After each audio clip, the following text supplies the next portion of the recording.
출근길 뉴스를 종합해드립니다. 깊이 있는 뉴스 YTN FM 출발 새 아침. 예, 오늘 아침이 올겨울 들어서 가장 추운 날입니다. 지금 영하 12.6도를 기록하고 있는데요. 아직 출근길 전이시라면 옷 정말 많이 껴입고 나가셔야 될 것 같습니다. 이런 추위가 사나흘 정도 지속된다고 하니까 그때까지는 움츠릴 수밖에 없게 될 것 같은데요.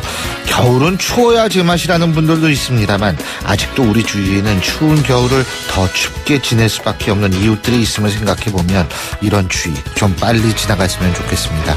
신율의 출발 새 아침 3부 순서 먼저 광고부터 듣겠습니다.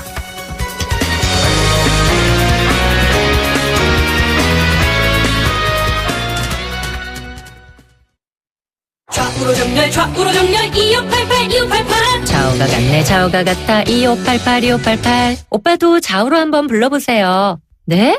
오빠는 2588 대리운전을 3년째 부르신다고요? 언제나 어디서나 2588 박소현 인기 있죠? 2588 아유, 세 단계 종이 또 걸렸어?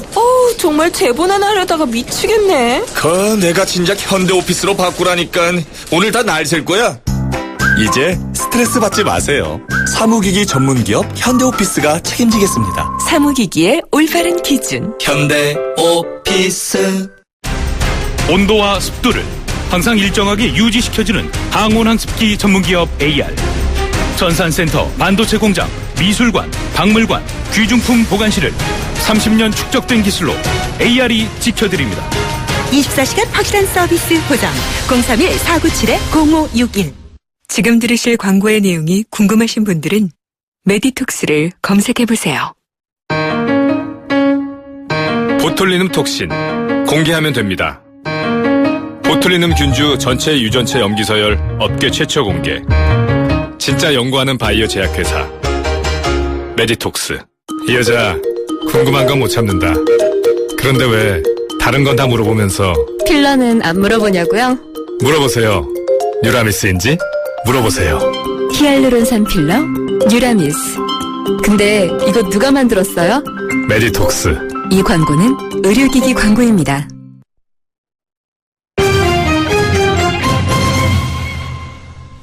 예, 주요 경제 뉴스 알아보겠습니다. 한국경제신문의 정인설 기자 전화 연결합니다. 안녕하십니까? 안녕하세요. 예, 우리 국민들은 미래보다 현재, 저축보다 소비를 더 선호하는 것으로 나타났다 그러네요. 예? 네, 한국은행이 OECD가 마련한 공통 설문지로 조사를 한번 해봤어요. 전국 성인 1,820명을 대상으로 이렇게 물었습니다. 미래보다 현재를 선호하냐? 자, 그랬더니 아니다. 즉 미래를 더 선호한다는 답이 50.9%였습니다. 예. 그 OECD 평균은 58%였습니다. 그러니까 한국 사람이 미래를 덜 선호, 다시 말해서 현재를 더 중시한다라는 거고요. 저축보다 소비를 더 좋아하냐, 선호하냐라고 물었더니 아니다라는 응답, 즉 저축을 더 중시한다는 응답이 44%였습니다. OECD 평균은 47.9%였거든요. 더 낮다라는 겁니다. 다시 말해서 결론적으로 한국 사람들은 OECD 평균에 비해서 선진국 다른 나라 사람들에 비해서 현실과, 즉 미래보다 현실, 저축보다 소비를 더 선호하는 경향이 강하다라는 거고요. 젊을수록 미래 저축보다 현재 소비에 더 중점을 뒀고 여성보다 남성이 더 소비를 더 좋아했습니다. 근데 이게요, 사실은 네. 이 미래를 생각할 수 있는 여력이 없기 때문에 현재만을 생각하고, 예? 저축보다 소비를 선호한다라는 것도 이게 결국 뭐냐면 저축할 여력이 없기 때문에 결국은 소비를 선택할 수밖에 없는 것 아닌가. 이런 해석도 가능한 거 아니겠습니까? 맞습니다. 저는 당연히 그렇게 생각할 수 있고요. 상황적으로 어쩔 수 없이 그럴 수 있다는 것도 있고요. 그것도 있고 일부분은 뭐 요즘에 가치 소비 이런 얘기 많이 하잖아요. 나를 위해서 좀 쓰는데 중시하는 사람들도 있고 하니까 특히 그게 젊은 세대에서 많이 나타나고 있거든요. 집보다는 차라리 차보다는 명품, 시계 이런 거 선호한 분들도 있으니까 그런 경향이 이런 설문에 좀 녹아난 게 아닌가 이렇게 생각이 됩니다. 그렇군요. 자, 그 다른 OECD 국가에 비해서 금융 이해력은 높다 이런 결과도 있는 모양이에요. 그렇습니다. 이제 금융 이해력이 종합적인 건데요. 방금 말씀드린 건 금융 태도였고요. 뭐 현실 소비 더 선호한다라는 거고요. 이런 거에 금융 지식, 금융 행위를 다 합해서 금융 이해력을 측정을 했는데 OECD 평균보다는 좀 높았다라는 거죠. 우리나라 평균이 금융 이해력이 66.2점이었고 OECD 평균이 64.9였습니다. 전체적으로 보면 물가, 대출이자, 분산 투자, 금융상품 정보 수집 능력, 특히 이런 게 평균 이상이었다라고 하는데 이해력이요. 이거 보면 뉴스에서 이런 것들이 많이 등장해서 그런 것 같기도 하고요. 그에 반해서 원리금 및 복리 계산 잘 못하죠. 특히 장기 재무 목표, 아까 교수님께서 말씀하셨던 것처럼 미래를 생각할 여력이 안 되고 노후를 생각할 지금 겨를이 없으니까 장기 재무 목표는 좀 그렇죠. 소수로 가 있는 거고 예. 금융상품 선택 등의 항목에서는 OECD 평균에 못 미쳐서 저도 앞으로 경제뉴스 브리핑할 때 참 참고할 만한 대목이 되는 것 같고요. 특히 29세 이하 청년층이나 70대 노년층에서 OECD 금융 이해력 최소 목표에 미달한 비중이 60%를 넘어섰다라고 하니까 저도 되게 참고할 만한 대목인 것 같습니다. 자, 그리고 트럼프 시대가 개막을 했는데 미국 백악관은 통상전쟁을 벌이기로 공식 선언을 했네요. 예? 맞습니다. 1차 목표는 중국과 멕시코가 될 것 같은데요. 미국산을 사고 미국인을 고용하는 그 트럼프가 간명하게 얘기한 그 목표에 도움이 안 되면 가차없이 채찍을 가할 텐데 이미 백악관은 홈페이지를 통해서 환태평양 경제 동반자 협정 TPP 탈퇴하겠다라고 했고 북미 자유무역협정 나프타 재협상 방침을 분명히 밝혔거든요. 이미 중국과 멕시코가 그 1차 대상이 되겠지만 한국도 후폭풍에서 벗어나기 쉽지 않겠죠. 특히나 한국산 부품 소재 중국 통해서 뭐 미국, 유럽으로 많이 수출되고 멕시코에도 한국 자동차 가전공장이 있잖아요. 영향을 받을 거고요. 특히 가장 우리가 우려하는 대목은 한미 FTA 재협상 이런 카드까지 들고 나온다라면 상당한 영향을 받을 것 같고요. 한국의 무역 의존도가 85%거든요. 직격탄이 될 수 있다라는 거고 그런 상황인데 우리 정부는 이제 최순실 정국이니까 강력히 대응할 수 있는 상황이 아니라는 게 좀 아쉬운 대목인 거죠. 아, 근데 일본하고 영국은 아주 발빠르게 움직이고 있잖아요. 예? 그렇습니다. 트럼프 대통령과 이제 정상회담을 다 주선하고 있는데 첫 번째 상대는 영국의 테리사 메이 총리가 오는 27일 미국 시간이죠. 27일에 미영 정상회담을 열고요. 이제 하드 브렉시트 때문에 국제 금융시장에 우려가 있는데 만약에 개별 국가별로 자유무역 협정을 체결해야 되는데 미국, 영국 간 FTA 체결한다. 만약 이런 소식이 들린다면 그런 뭐 검토하겠다라는 얘기만 들려도 상당히 불안감을 잠재울 수 있다. 이렇게 볼 수 있을 것 같고요. 오는 이 31일에 그 말도 많고 탈도 많은 멕시코 대통령을 트럼프 대통령이 만나고 아베 신조 일본 총리도 다음 달 초에 만나고 중요한 건 아베 정권 2인자 아소다로 부총리도 같이 동행한다라고 하니까 한국에 비해서 한국하면 빨리빨리인데 이 미국 외교 부분에 대해서는 그렇지 못하다는 게 아쉽네요. 예. 자, 정부가 상장사 절반에 대해서 회계법인을 의무적으로 교체하는 방안을 추진하고 있다는 소식이죠? 예, 상당히 강한 방안인데요. 대우조선해양 부실감사 분식회계 사태를 겪으면서 이렇게 강한 방안을 시행을 하는 겁니다. 2020년부터 전체 상장사의 절반가량에 대해서 의무감사인, 외부감사인 회계법인을 의무적으로 교체하거나 선택적으로 지정을 하도록 했습니다. 예. 전체적으로 보면 9년간 기간 중에 6년은 뭐 마음대로 자유롭게 회계법인을 골랐다면 3년은 정부가 정한 회계법인을 선택 지정을 하거나 의무적으로 하나를 정해주는 법인을 써야 하는 형태로 제도가 바뀌게 되는 거죠. 상장사들은 규제가 또 생겨가지고 불만일 것 같아요.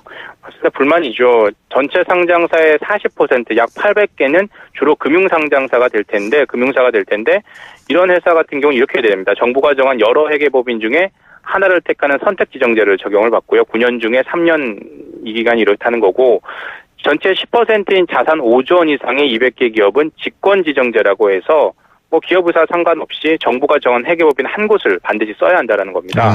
자, 기업들은 이런 제도는 전 세계에 없다. 주요국에서 검증되지도 않은 제도를 하면서 반발을 하고 있는데 정부는 다음에 분식회계가 또 재발하면 안 되지 않느냐라고 밀어붙일 태세고요. 뭐 정부가 기업과 회계법인을 줄 세우기 하는 것 아니냐 이런 비판도 있는 게 사실입니다. 예, 잘 알겠습니다. 오늘 말씀 여기까지 듣겠습니다. 고맙습니다. 감사합니다. 예, 지금까지 한국경제신문의 정윤설 기자였습니다.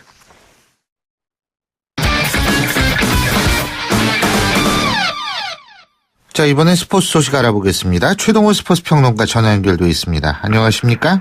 예, 안녕하세요. 예, 손흥민 선수 어제 시즌 9호 골을 터뜨렸는데 우리나라 선수로는 프리미어리그에서 한 시즌 최다골을 기록한 거죠? 예, 맞습니다.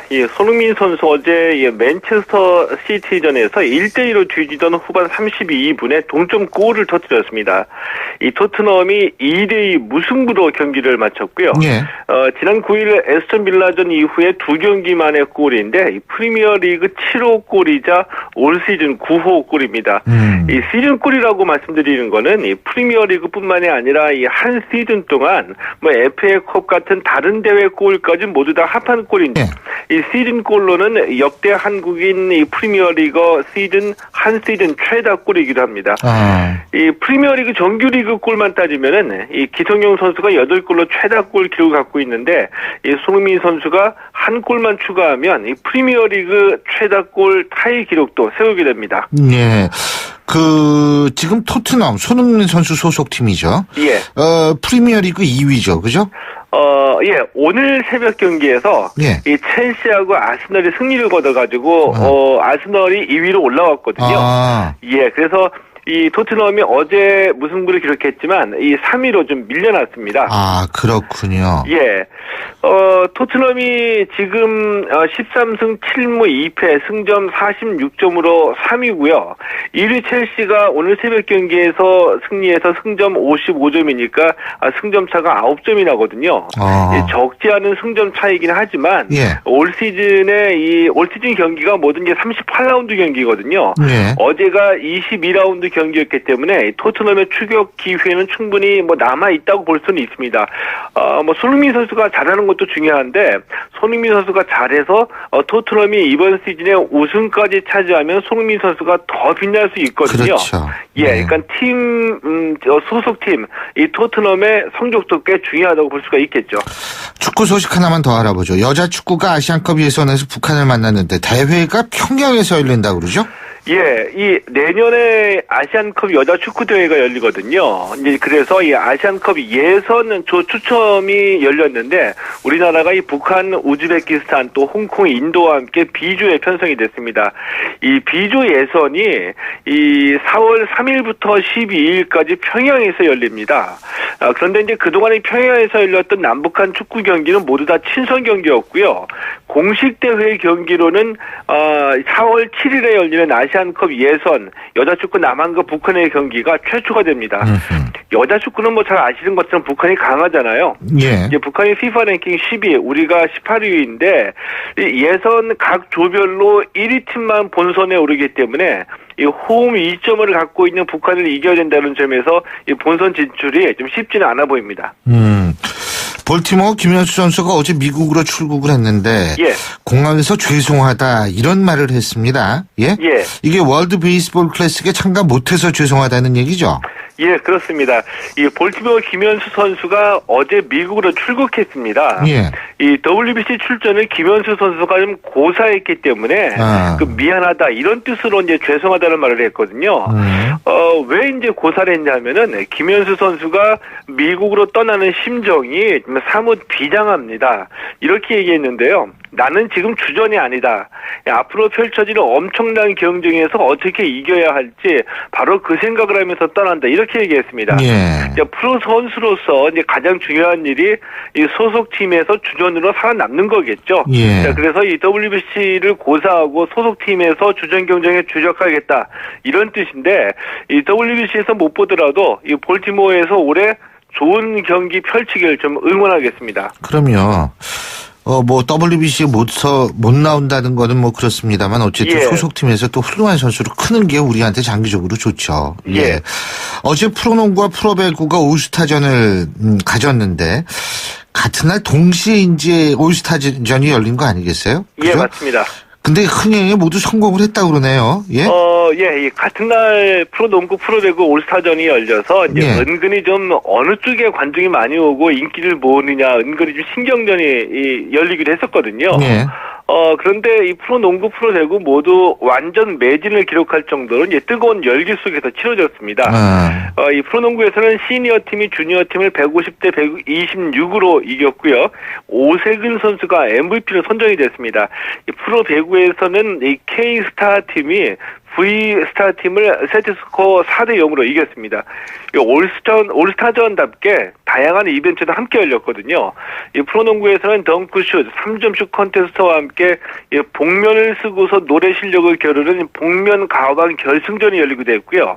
이 프로 배구에서는 이 서브킹 콘테스트가 열렸는데 이거는 이 가장 빠른 서브를 날리는 콘테스트입니다. 남자에서 문성민 선수가 123km, 여자는 김진희 선수가 86km로 우승했습니다. 대단하네요. 예. 예. 또 스노보드의 김상겸 선수가 유로파컵에서 금메달을 차지했죠. 예, 맞습니다. 예. 예, 김상겸 선수의 유로파컵 스노보드 알파인 평양 대회전에서 우승을 차지했는데요. 예. 이 최보근 선수가 3위에 올라서 우리나라 선수가 동시에 1위와 3위를 휩쓸기도 했습니다. 예. 아이스하키 아시아리그에서는 안양 한라가 일본 제지 크레인즈와의 홈 경기에서 이 슛아웃까지 가는 접전 끝에 4대3으로 승리하고 14연승을 기록했고요. 예. 여자 프로농구에서는 우리은행이 삼성생명을 75대 61로 이기고 10연승을 올렸습니다. 우리은행이 여자 농구에서 절대 강자인데요. 23승 1패입니다. 예. 1승만 추가하면 정규리그 우승을 확정짓게 됩니다. 예, 잘 알겠습니다. 오늘 말씀 잘 들었습니다. 고맙습니다. 예, 고맙습니다. 예, 지금까지 최동호 스포츠 평론가였고요. 신율의 출발새 아침 3부 순서 여기서 줄입니다. 잠시 뒤 4부에서 뵙죠. 안녕하세요. 배우 박하선입니다.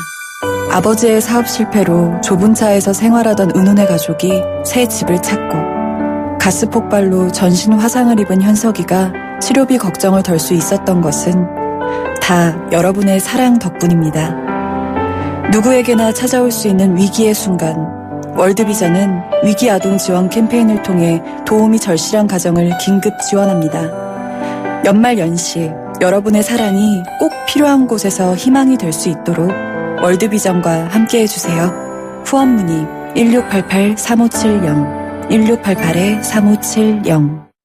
YTN 라디오 캠페인 더 가까이. YTN 라디오 청취자 여러분 안녕하세요. 미녀 개그우먼 조이란입니다. 제가 중국에서 잠시 살았던 적이 있었는데요. 중국은 석탄을 기반으로 하는 중앙 난방을 하거든요. 이런 겨울철이 되면 석탄에서 발생하는 미세먼지 양이 급증한다고 합니다. 근데 귀국을 하고 보니까 이게 비단 중국만의 문제가 아니더라고요. 중국발 미세먼지가 우리나라 겨울철 공기에도 엄청난 영향을 주고 있더라고요. 그래서 저는 깔았습니다. 우리 동네 대기질이라고 하는 휴대전화 어플리케이션인데요. 실시간으로 우리 동네 미세먼지 정보를 확인할 수 있더라고요. 우리 동네 대기질 앱 요거 필수입니다. 필수. 외출하기 전에 대기 상태 먼저 체크하는 요 센스 기억하세요. 우리 동네 대기질 꼬마이 샤오신. YTN 라디오 캠페인 더 가까이. 한국환경공단과 함께합니다. 골프 장갑도 지맥스 생산 장갑도 지맥스 헬스 장갑도 지맥스 가죽 장갑도 지맥스 장갑하면 지맥스 대한민국 우리 장갑 지맥스 30년 한길 범양 글러브가 만듭니다. 글러브 맥스 지맥스. 한국어요? 어릴 적부터 엄마 손에 이끌려 한글 학교를 다녔어요. 그때는 싫었지만 이제는 감사해요. 그리고 한국어 하는 내가 자랑스러워요. 알고 계십니까? 전 세계 118개국 1900여 개의 한글 학교에서 10만 명의 재외동포 아이들이 우리의 역사와 문화 그리고 한글을 배우고 있습니다. 그들이 어디에 있든 한민족이라는 뿌리를 잊지 않도록 재외동포 재단은 전 세계 한글 학교를 지원하고 있습니다. 720만 재외동포의 든든한 버팀목 재외동포 재단. 공기가 탁해 작업이 안 됩니다. 유해 공기 때문에 직원들 건강에 지금 당장 오토링크를 설치하라. 오토링크 산업용 집진기, 각종 분진과 오일 미스트, 용접효, 작업장 냄새와의 전쟁 끝. 믿을 수 있는 집진기 오토링크 1577-7097. 날카로운 분석, 내일을 보는 시선, 신율의 출발 새 아침. 신율의 출발 새 아침 4부 순서 먼저 광고부터 듣죠. 지금 들으실 광고의 내용이 궁금하신 분들은 메디톡스를 검색해보세요. 보툴리눔 톡신 공개하면 됩니다.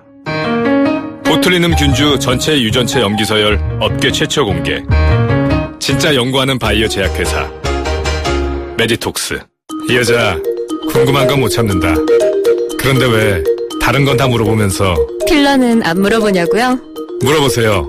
뉴라미스인지 물어보세요. 히알루론산 필러 뉴라미스. 근데 이거 누가 만들었어요? 메디톡스. 이 광고는 의료기기 광고입니다. 출발 새 아침에서 드리는 선물 같은 한마디.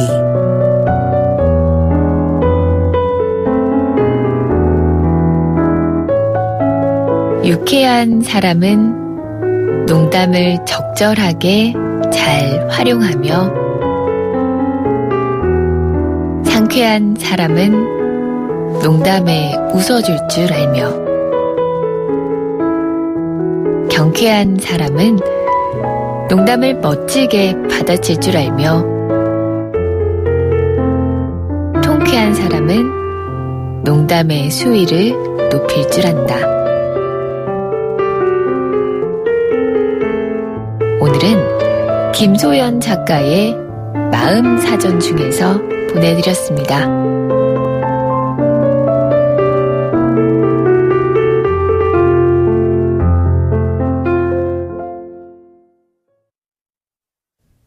YTN 라디오 신율의 출발 새 아침.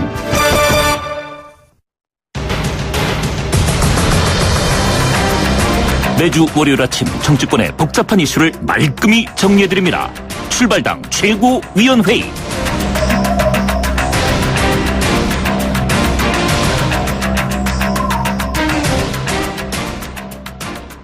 예, 월요일에 종량 커플이죠. 이종근의 종, 서양호의 양. 데일리안의 이종근 논설시장 나와 계십니다. 어서 오십시오. 네, 안녕하세요. 출발 이종근입니다. 예, 두문정치전략연구소 서양호 소장 나와 계십니다. 안녕하십니까? 네, 안녕하세요. 즐거운 설 연휴가 시작되는 기분 좋은 한 주입니다. 내리 설날 서양호입니다. 예. 자, 조기 대선 가능성이 지금 높아지고 있습니다. 지금 오늘 정도면 대충 윤곽이 나온다 이런 얘기도 있고, 지금 뉴스 보니까 박한철 헌법재판소장이 무려 46일 동안 연속 출근을 하고 있다. 그래서 굉장히 서두르는 것 같다 이렇게 하는데, 일단은 어떻게 보세요? 2말 3초 더 땡겨질 수도 있다고 보십니까? 서양호 소장, 이종근 실장님. 지금 예. 뭐 속칭 칠하시라고 하죠. 예. 그런 게 정보지에서 나오는 정보는 2월 26일 설이 가장 유력해 보입니다. 2월 26일이요? 그러니까 그걸 다 비교를 해요. 그러니까 노무현 탄핵 때, 노무현 대통령 탄핵 때 심리 기일들 몇 번 심리를 하고 그게 얼마나 걸렸고 이번에 얼마나 걸리고 있다. 이거를 해서 그게 심리 다 끝나면 한 보름 정도 이제 결정문 쓰고 하면 지금 흐름에 따라서 흐름을 보면 거의 다 심리가 거의 지금 마무리되는 시점이 2월 초순 좀 넘어가는 시점이거든요. 그럼 거기다가 아무리 길게 잡아도 한 20일 더 하면 2월 말이면 결정문이 나오지 않을까라는 예상이 지배적입니다. 아주. 박한철 소장, 예, 서양호 소장님. 네, 저희가 봐도 헌법재판관들의 속도전과 그리고 소추위원들이라고 하는 야당 의원들이 심리 과정에서 시간이 많이 소요되는 증인들을 대거 축소시키는 것들 보면 속도가 더욱더 빨라져서 저도 2말 3초 정도의 결정이 날 것 같고, 그렇게 되면 60일 이내에 수요일 날 대선이 치러져야 된다면 5월 첫째 주에 공휴일이 많을 때보다는 4월 26일 대선이 치러질 가능성이 높은 건 아닌가라고 조심스럽게 예측해 보고 싶습니다. 예, 아주 결론을 내리신 것 같이 말씀을 하시네. 예. 근데 어쨌든 조기 대선 가능성이 높아지고 있다는 게 일반적인 의견이니까요. 설 연휴를 앞두고 대선 출마 선언하는 후보들이 굉장히 다양하고 많기도 많은데, 자, 일단은 그리고 청취자 여러분들도 대선 후보들과 관련해서 하고 싶은 말씀 있으시면, 그리고 궁금한 점 있으시면, 긴 문자 50원, 긴 문자 100원, 짧은 문자 50원이죠. 샵 0945. 샵 0945로 보내주시면, 저희가 함께 얘기, 나눠보도록 하겠습니다. 근데요, 지금 굉장히 후보들이 굉장히 늘고 있어요. 네네. 예. 지난 주말부터 막 출마 선언도 하고 본격적으로 막 움직임이 많죠. 저는 아직은 뭐 그렇게 정치 공학적이거나 혹은 이런 어떤 뭐 그런 분석보다는 그냥 평을 하고 싶어. 인상평, 이미지평 정도 아직은. 지난 주말 뭐 이렇게 이 대선 출마 선언도 하고 또 뭐 손학규 전 대표 같은 경우는 아주 애매하긴 하지만 어쨌든 조직, 정치 조직 뭐 이렇게 띄우기도 하고 했는데 안희정 지사의 출마 선언 눈에 들어왔습니다. 이유는 딱 한 가지입니다.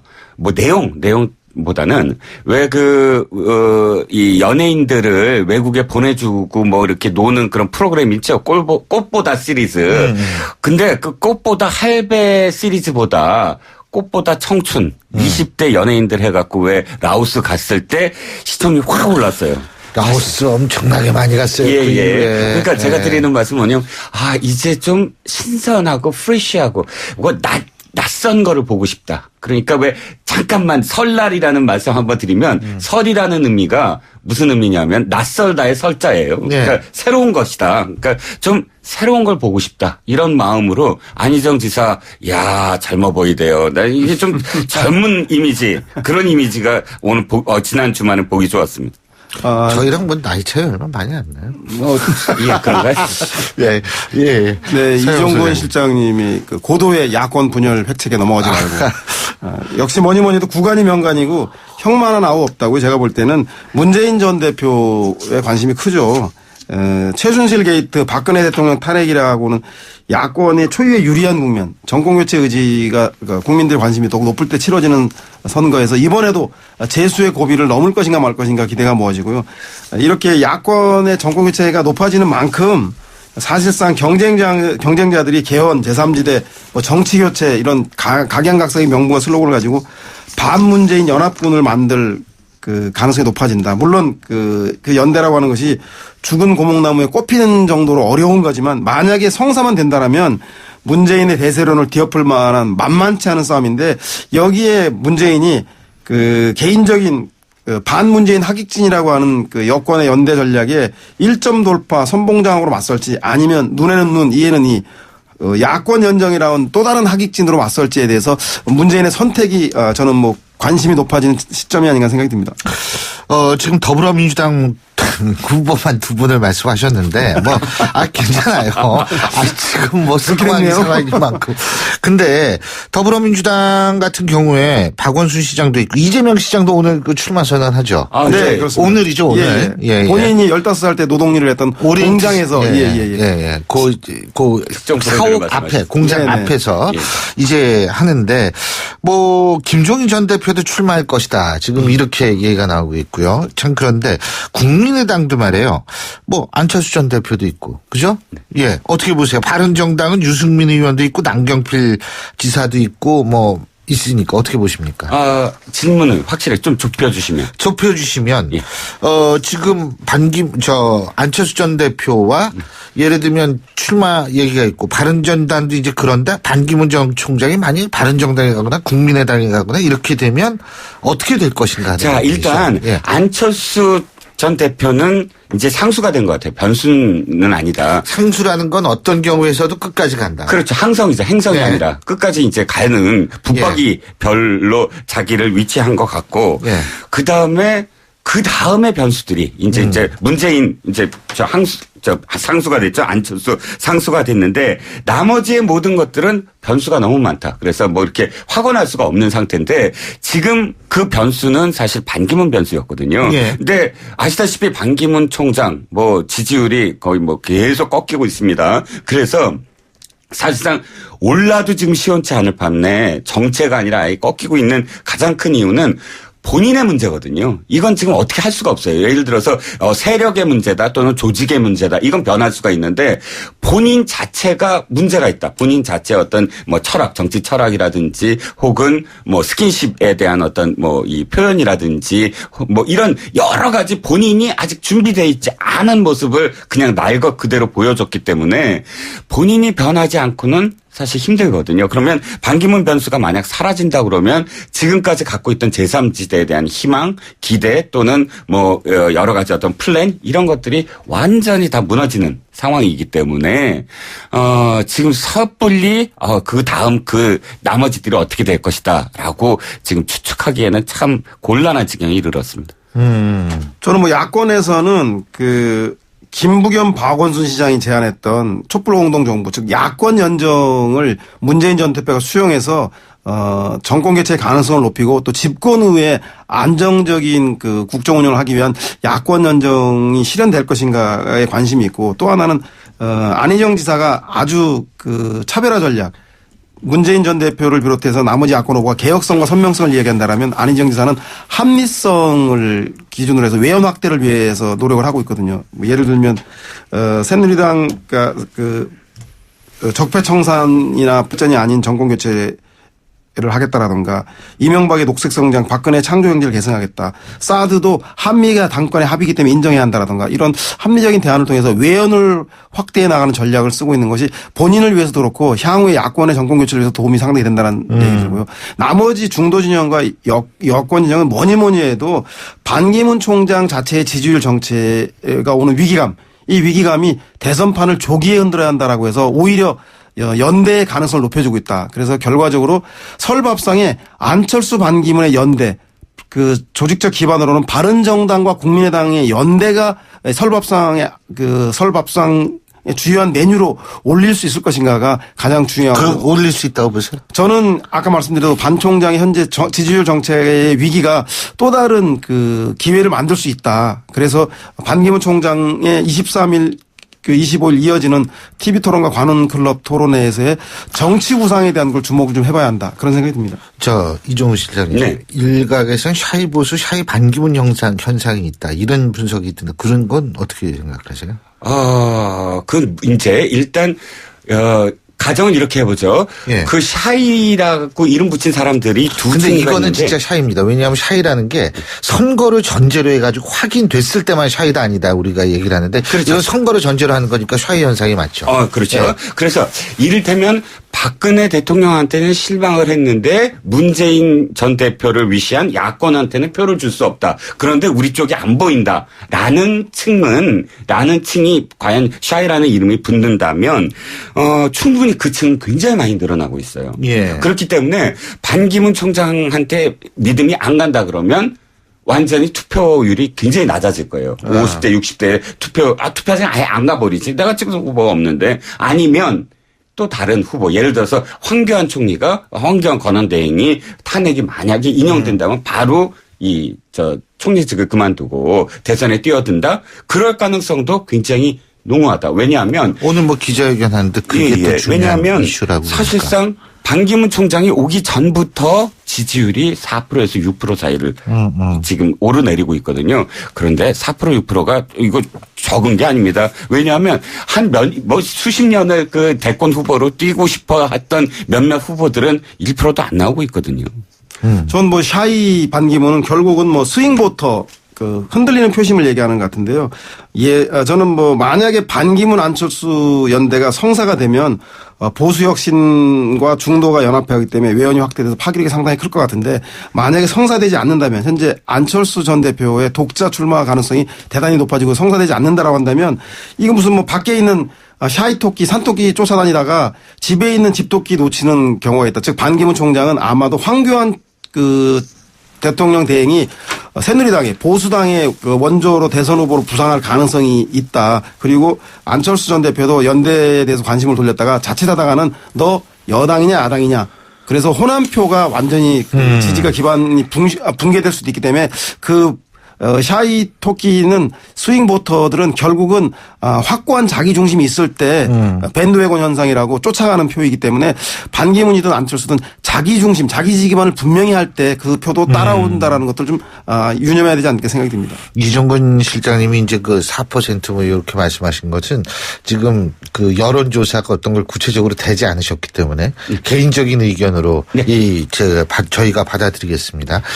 자, 8192님 이런 문자 문자 보내주셨습니다. 박 대통령 찍었다 배신당했지만 야권은 무관심이고요. 반기문 총장도 믿음이 안 갑니다. 자, 이런 경우들이 지금 8192님 같은 분들이 사실은 많으세요. 그리고 저는 한 가지 걱정되는 게 이제 만일 조기 대선이 치러지게 될 경우에는 이번 대선만큼 갈려가지고 양쪽 진영이 상당히 좀 첨예한 대립 속에 치러지는 거 아니냐. 이게 사실 대선이라는 건 누가 당선되든 간에 통합적으로 가야 되는 건데 이게 좀 그런 점이 걱정이 많이 되더라고요. 어떻게 보십니까? 자, 물론 선거는 언제나 두 가지 양태가 있죠. 예. 과거를 심판하느냐 아니면 미래에 희망을 가느냐 두 가지 양태가 있는데 사실상 박근혜 대통령이 탄핵 정국이 아니고 12월까지 간다 그랬으면 사실 여러 가지 가능성이 있었어요. 왜냐하면 제3지대라든지 개헌이라든지 이런 구도 자체는 사실 미래에 대한 얘기거든요. 물론 정권 심판론이 그때도 있겠지만 구도를 바꿔서 뭐 개헌 뭐 아니면 뭐 또 다른 어떤 세대 교체 이런 어떤 프레임을 준비하고 있었던 정치 세력들이 많았었는데 지금 그것들이 다 무너지고 있어요. 지금은 정권 심판론으로 바뀌고 있거든요. 그렇기 때문에 과거에 대한 어떤 심판 이것이 만약에 이번 대선의 흐름, 그러니까 새로운 어떤 구도를 형성하지 못하고 그렇게 정착이 된다면 사실은 전 개인적으로 굉장히 불운하다. 아하. 언제까지 사실 계속 과거에 대한 심판이란 건 어떤 의미가 있냐면 양 진영이 계속 서로 반복해서 서로를 비난하고 서로를 헐뜯고 서로 정권을 가지면 불복하는 그런 양태가 10년마다 지금 되풀이되는 그런 꼴이 돼버리거든요. 그래서 가급적이면 저는 세대 교체가 됐든 개헌이 됐든 사실 새로운 정치판으로 흔드는 그런 어떤 이 선거 구도가 되었으면 하는 바람인데 그렇게 될 것 같지가 않습니다. 청취자 여러분이 보내준 사연 많고 저희 심정도 똑같습니다. 여당이든 야당이든 마음에 쏙 드는 사람 없는 건 사실인데 하지만 정치는 최선이나 차선이 없으면 덜 나쁜 놈, 차악이라도 뽑아야 되는 게 현실 정치이기 때문에 놈은 아니고 덜 나쁜 사람을 뽑는 게 선거라고 생각하셔서 그런 제가 사람을 맨날 얘기하는 거 이렇게 말씀하세요. 결국은 그래서 통합을 얘기하고 있는 반기문인데 개혁을 얘기하는 문재인의 양자 구도로 좁혀지는데 그래서 한 사람은 국민화합과 국가통합을, 한 사람은 적폐청산과 사회개혁을 얘기하고 있습니다. 근데 결국은 보면 안보하고 복지 문제에 대해서 약간 견해가 좀 다를 뿐 경제와 민생에 있어서는 재벌을 규제하고 서민 민생을 살려야 한다라고 하는 것은 동일하기 때문에 어느 누가 되더라도 제가 볼 때는 사회가 불안할 정도의 큰 차이는 없을 것이다. 그리고 반기문도 통합을 얘기하고 있고 문재인 전 대표도 안정적 국정을 위해서는 연정이 필요하기 때문에 제가 볼 때는 국회에서의 다수당을 만들기 위한 통합적인 연정은 두 후보 다 진행할 수밖에 없다. 그래서 좀 그렇기 때문에 불안해하기보다는 그중에서도 좀 덜 나쁜 사람을 뽑는 그런 지혜로움을 발휘해야 될 것 같다는 생각이 듭니다. 자, 많은 분들이 문자를 주고 계신데 공통되는 문자가 있어서 소개를 좀 해드릴게요. 여기에 대한 답을 반드시 두 분 안 해주시면은 안 됩니다. 자격이 없는 거예요. 여기 앉아 계시죠. 네, 알겠습니다. 5014님, 다들 조기 대선 말씀하시고 2말 3초를 거의 단정하시는데 정말 기각될 가능성은 제로로 보시는가요? 혹시 다들 마음 놓고 있을 때 뒤통수 맞지 않을까 심각한 우려가 됩니다. 이런 걸 보내주셨고요. 3106님, 탄핵소추가 기각되면 어떻게 되나요? 3920님도 지금 나오는 대선 후보들 탄핵소추 기각될 경우 사회 혼란을 어떻게 정리할지에 대해서 논의할 때인 듯합니다. 이런 얘기했습니다. 자, 이종훈 실장님. 자, 기각될 가능성이 전혀 없다고 볼 수는 없겠죠. 헌법재판관들이 자신들이 생각하는 건 뭐냐면 중대한 사유. 그러니까 대통령직을 파면시킬 만한 중대한 사유였느냐 이걸 기준으로 판단을 해야 되니까 그렇다면 만약에 기각됐을 경우 일단 대통령은 아마도 이 명예는 지키는 거 아닙니까? 그러니까 파면당할 만큼의 어떤 잘못은 없다. 일단 명예는 지켰고 그 다음에는 명예를 지켰으니까 사실은 그 약속. 그러나 지금의 어떤 과정 속에서 국론이 분열되고 있다. 내가 만약에 대통령직을 계속 수행하면 국론이 계속 분열돼서 이 정국이 제대로 운영될 수 없다라는 판단을 분명히 대통령도 할 겁니다. 그러면 또다시 거국내각. 그러니까 거국 내각을 제안하고 예. 그다음에 평화로운 정권 교체를 위한 어떤 플랜을 제시할 수도 있다고 보고요. 또 상대적으로 나머지 대선 후보들도 이때는 정말 단합을 해야 돼요. 왜냐하면 그 기각된 상황에 완전히 또 태극기 물결 또 이 촛불 물결 해갖고 정말 그때 또다시 혼란이 오거든요. 그 혼란에 편승하지 말고 후보들이 전부 다 이 탁상회의, 원탁회의 같은 걸 열어서 우리가 이제 더 이상 정쟁을 하지 말고 이런 그 정권을 거국 내각을 하든 중립 내각을 하든 그런 내각 체제로 운영하자. 공동 운영을 하고 헌법 체계 내에서 이것을 평화롭게 정권을 이양할 수 있는 방법을 모색해보자. 이런 플랜으로 간다면 최소한의 전국 혼란을 그러니까 줄일 수 있지 않을까 싶습니다. 예. 저 바람이고 기각되면 제가 볼 땐 대통령이 연정을 그 거국 내각이라던가 그 나라의 조기 안정을 위해서 본인이 대통령직을 사임한다던가 하는 일은 절대 없을 겁니다. 기각되면 그냥 박근혜 대통령이 올 12월 대선 때까지 임기 채우고 2월까지 새로운 대통령이 취임할 때까지 임기 채우는 불행한 사태가 나타날 것 같다는 생각이 들고요. 그렇지만 헌법재판관들이 4개의 헌법 위반과 1개의 형사법 위반 사항에 대해서 블랙리스트 한 건만 보더라도 충분히 좀 그 탄핵의 사유가 되기 때문에 국민의 생각의 자유, 출판 사상의 자유를 억압했기 때문에 저는 탄핵이 기각될 가능성은 전혀 없다. 만약에 기각이 된다라면 그것 또한 법치국가에서 승복해야 될 수밖에 없는 그런 상황이 아닌가 생각이 듭니다. 예, 승복은 하지만은 이제 또 상당히 모든 게 처음부터 다시 아니에요. 리세트죠, 리세트. 예, 그렇기 때문에 지금 여러분들이 상당히 걱정을 많이 하고 계실 것 같은데. 자, 지금 어쨌든 이 대선 구도, 이합 집산이 언제 이게 좀 정리가 될 것 같아요? 이런 대선 주자들. 간단하게 이종우 실장님부터. 일단 설 이후에 설이 지나면. 근데 설 전에 뭘 해야지 그 설 민심을 잡을 수 있는 거 아니에요? 그렇죠. 그런데 지금 그래서 이번 주에 대선 출마 일정들이, 그러니까 공식 그 출마 선언 일정들이 좀 잡혀 있습니다. 너무 많아가지고. 예. 그 이후에는 어찌됐든 몇 개월 안 남았어요. 지금 만약에 아까 2만 3천 말씀을 드리면 지금 3개월도 안 남았거든요. 예. 그렇다면 당내 경선도 되게 짧게 진행이 될 테고, 설 이후부터 본격적인 그런 그 행보들이 나올 수밖에 없는 시점입니다. 예. 대선 낚시터에 지금 다 낚싯대를 들이우고 있는데, 큰 물고기가 어디를 물 것인가는 결국은 설 민심을 거치면서 도시와 지방 간의 민족의 대이동 속에서 여론이 뒤섞이면서 결국은 완건이 중심으로 판이 정리될 거다. 그럼 저는 결국은 반기문, 안철수, 문재인 이 3자 구도로 큰 변수가 없다면 정리가 될 텐데, 그 이후에 반기문과 안철수가 연대하느냐 마느냐가 관건이 되지 않겠냐. 이것도 또한 설 직후에 나타난 여론의 민심에 의해서 결정이 날 것 같다는 생각이 듭니다. 예, 그 민심은 정치인들이 생각하는 것보다 굉장히 날카롭습니다. 4051님이 보내주신 이행시 제가 소개해드리는 거, 이거 마지막으로 아주 참 중요한 것 같아서 제가 소개해드립니다. 이 대선이라는 단어를 가지고 이행시를 보내주셨는데요. 대통령병 걸리신 분들이시여. 선거에 출마하는 건 자유지만 가슴에 손을 얹고 날 위한 대선인지 나라를 위한 출마인지 좀 생각 좀 하시지요.